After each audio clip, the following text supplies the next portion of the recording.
Hello there, Sev here from Motorhome Dealer Group, and welcome to this video guide on the 2023 generation of Fiat Ducato cab area. Now, as you can see, this cab area is quite the difference from previous generations. They've got quite a large amount of changes here. It's not just a facelift, if you will, it's quite a radical set of changes. So we're going to go through all of the typical normal controls and what the buttons do and where to find things. This is not going to be an in-depth guide and sort of cover everything like troubleshooting and all those kind of things. I do strongly recommend you read your manuals as well, of course. This is really going to be a surface level guide, just covering the sort of basic functionality and helping you find where things are so that you can get in and drive and feel comfortable using this vehicle. There is a under bonnet video guide as well to accompany this, so please take a look at that, and that will cover everything underneath the hood. This of course is just the cab area. Now please do bear in mind that the specification for these vehicles can vary, so your particular vehicle may have more or less features than the one in the video here today. Please just take what you can from this video that applies to your vehicle and use it accordingly. So let's get started. So we're going to start off over here on the driver's door card, and to be honest, not a lot has really changed here. We have the electric window controls here and the cab locking and unlocking there, and then here we have pretty much the same style of mirror adjustment control that we've always had for the last few generations. We have a joystick that has a 12 o'clock position, which is going to be disabled. Then we have an upper and lower position on each side. Okay, and that corresponds to the upper and lower position on each mirror.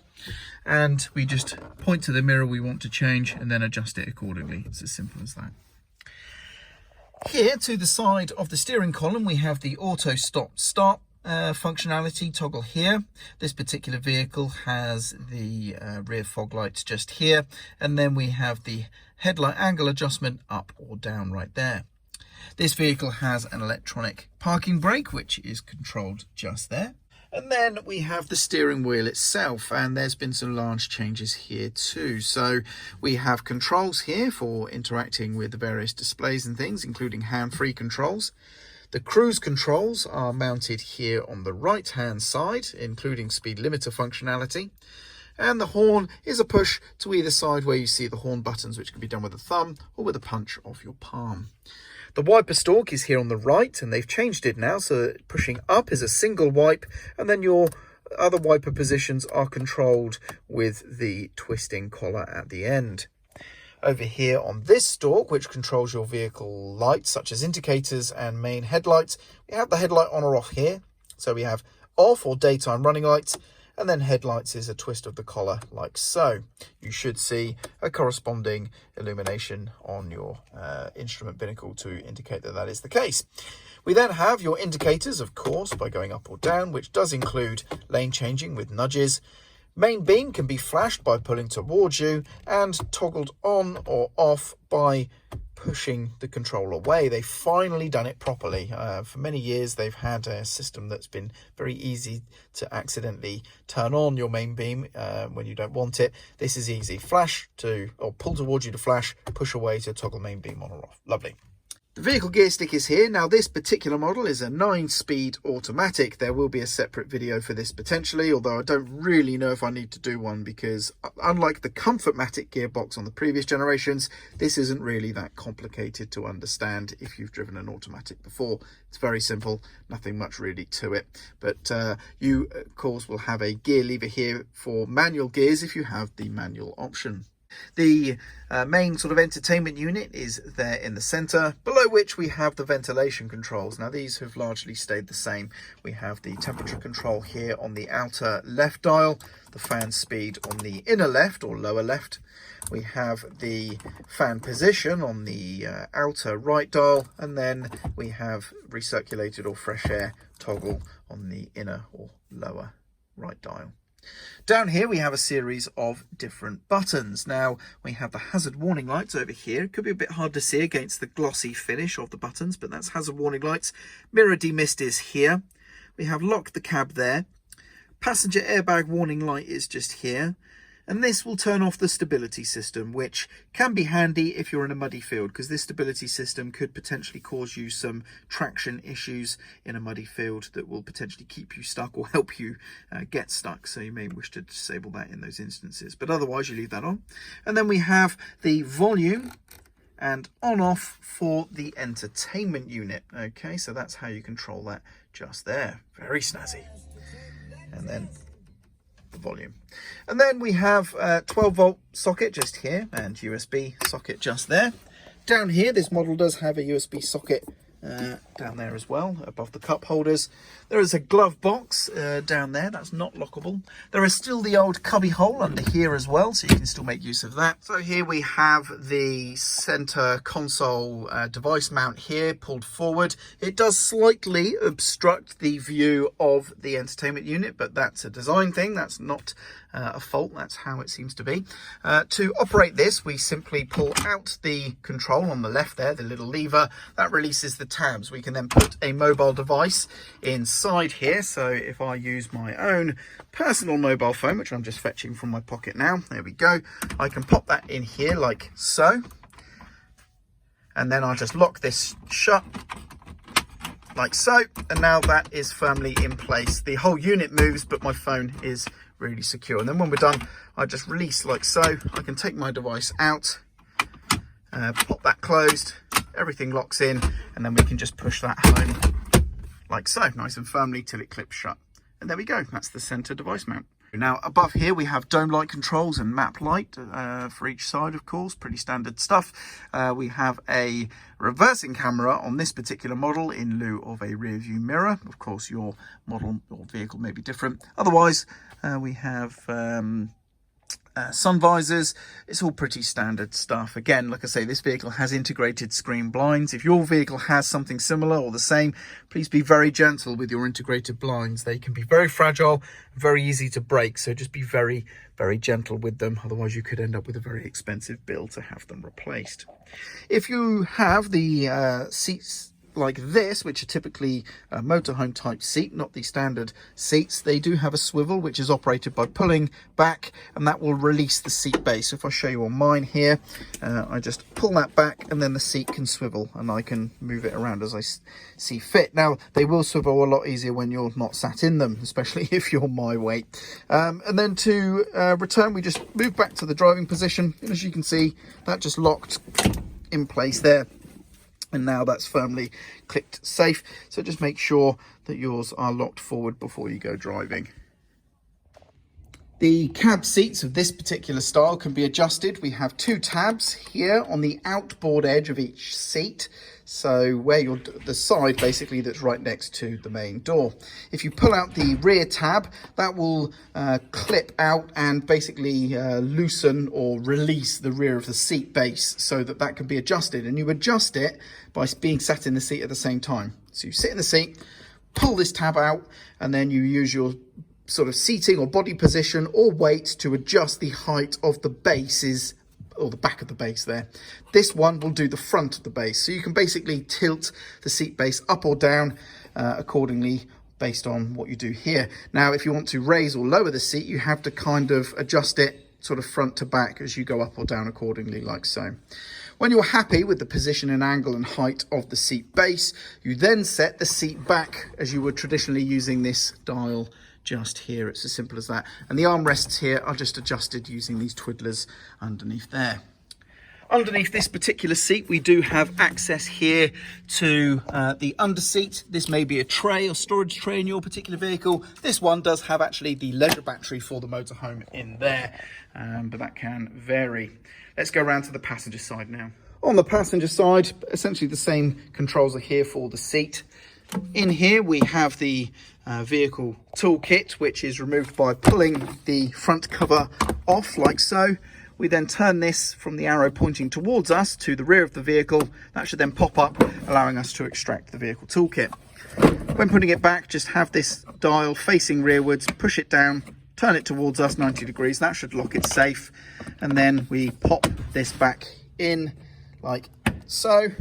And there we go. The vehicle battery is underneath the false floor section you see here. So that's where the vehicle battery is located. And the bonnet release is actually just here on the edge of the dashboard. This particular model has the tyre pressures listed on the door seal, and it does also have the vehicle chassis plate just there as well. Yours may be in a different location. So now let's talk about the instrument binnacle and the menu and options we have here. Of course, a lot of the controls for this is going to be just here.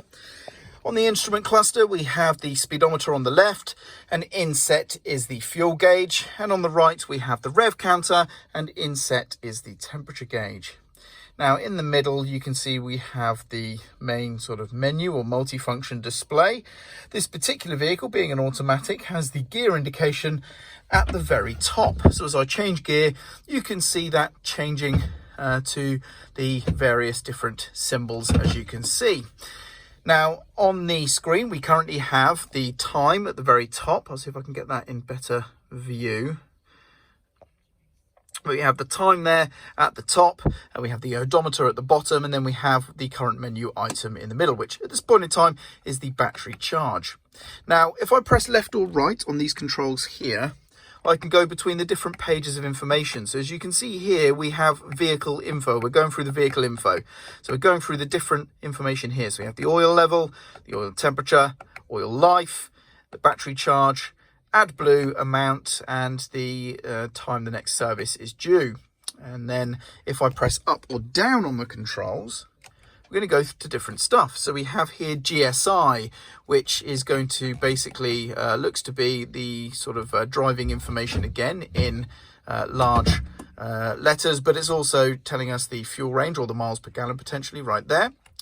We have the instant info, so we can see the range and the current fuel economy there.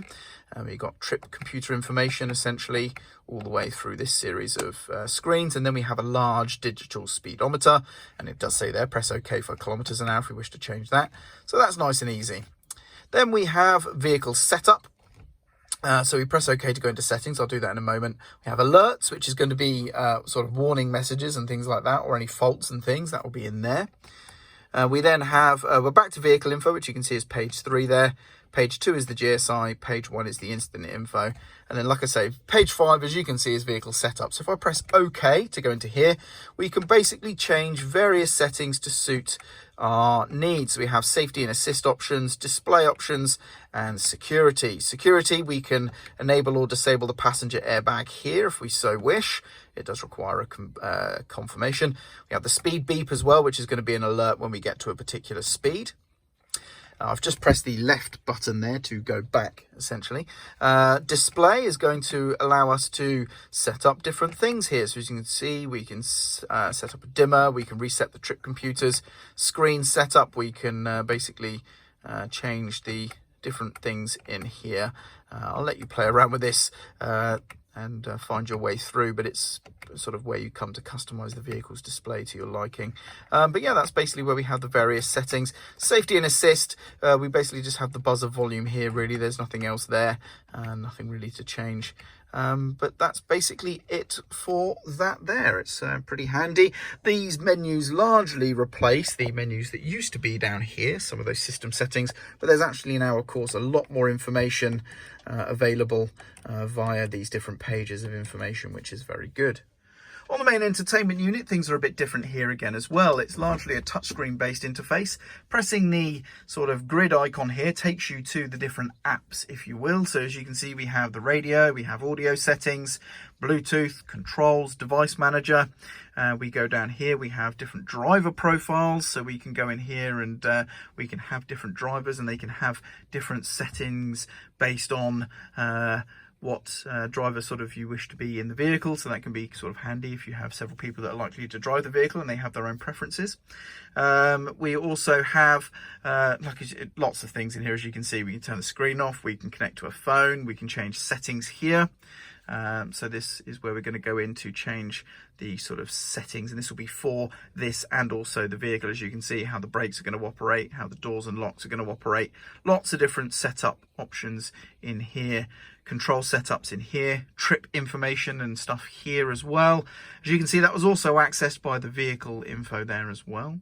media is where we're going to go, where we have obviously we have FM radio, DAB radio here, and then you also have Bluetooth devices that you can connect to there, of course, for music there. Your phone on the left here allows you to connect to phone, and then you can obviously access your phone there to make calls using the vehicle. The home screen at the top here basically gives you a sort of a dashboard type interface where you can have information presented here. So if you had a phone connected by Bluetooth, it would have information there and there as well, potentially. But yeah, this is basically going to be something that you're going to sort of play around with and configure to your liking, but it is quite easy to sort of find your way around to the different things you're going to need really there. And it is all pretty self-explanatory, really. So for the most part, most people just want to get to the sort of music, which is going to be media. If you want to change your vehicle settings, you click on the vehicle and find your way through there to find what it is you're looking for to change your vehicle settings. If you want to play with your phone, it's go to the phone setting.